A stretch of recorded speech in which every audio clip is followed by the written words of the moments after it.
அனைத்திந்திய அண்ணா திராவிட முன்னேற்றக் கழகத்தில் நிகழக்கூடிய பிரச்சனைகளுக்கு தற்பொழுது எடப்பாடிதான் முழுமையான காரணம் என்பதை ஆலோசனை கூட்ட முடிவில் மாவட்ட செயலாளர்கள் தெள்ளத் தெளிவாக அறிவித்துவிட்டார்கள். குறிப்பாக சசிகலா அவர்கள் தென்காசியில் இருந்து அதிமுகவின் தொண்டர்களை ஒருங்கிணைப்பு பணியில் ஈடுபட்டு வரக்கூடிய நிலையில் அவருடைய பயணம் முடிந்த பிறகு வீட்டில் சந்திக்க போவதாக மாவட்ட செயலாளர்கள் முன்னாள் அமைச்சர்களிடம் தெரிவித்திருக்கிறார்கள். மேலும் மாவட்ட செயலாளருடன் சில முன்னாள் அமைச்சர்களும் கலந்து கொள்ள உள்ளதாக செய்திகள் வெளியாகி இருக்கிறது.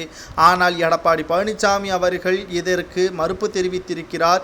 என்னை மீறி அதிமுகவின் விதிகளை மீறி செயல்பட்டால் கட்சிகளில் இருந்தும் பொறுப்புகளில் இருந்தும் நீக்கப்படுவார்கள். ஒருபோதும் மீண்டும் அவர்கள் கட்சியில் இணைக்கப்பட மாட்டார்கள் என்பதையும் தெள்ளத் தெளிவாக அறிவித்திருக்கிறார் எடப்பாடி பழனிசாமி அவர்கள்.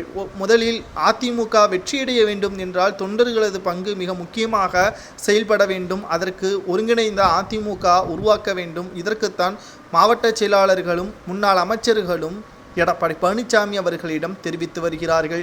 ஆனால் எடப்பாடி பழனிசாமி அவர்களோ இதை காதில் வாங்கி கொள்ளாமல் பொதுச் செயலாளர் பதவியை மட்டும் தக்க வைத்து கொள்ள வேண்டும் என்று முடிவெடுத்திருப்பது சரியானதா?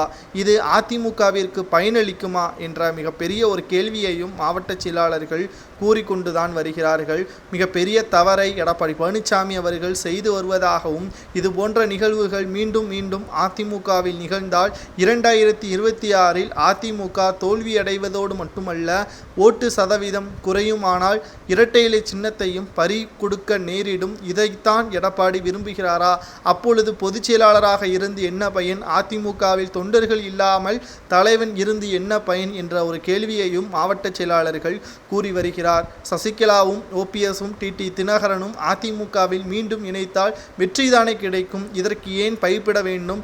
இதனால் உங்களது பதவி பறிபோக விடக்கூடும் என்ற காரணத்தினால்தான் இதற்கு நீங்கள் தடையாக இருக்கிறீர்களா? அப்படி அவர்கள் இணைந்தாலும் மாவட்ட செயலாளர்கள் யாரை ஓட்டு போட்டு பொதுச் செயலாளராக வர வேண்டும் என்று நினைக்கிறார்களோ அவர்களே பொதுச் செயலாளராக வரட்டுமே. இதற்கு ஏன் நீங்கள் மறுப்பு தெரிவிக்கிறீர்கள் என்று எடப்பாடி பழனிசாமி அவர்களிடம் கூறிவிட்டு சசிகலாவை நாங்கள் வீட்டில் சந்திப்போம், அதுவும் ஒட்டுமொத்த மாவட்ட செயலாளர்களும் சந்திப்போம், உங்களால் முடிந்ததை செய்து கொள்ளுங்கள் என்ற அறிவிப்பை மாவட்ட செயலாளர்கள் வெளியிட்டிருப்பதாக செய்திகள் வெளியாகி கொண்டிருக்கிறது.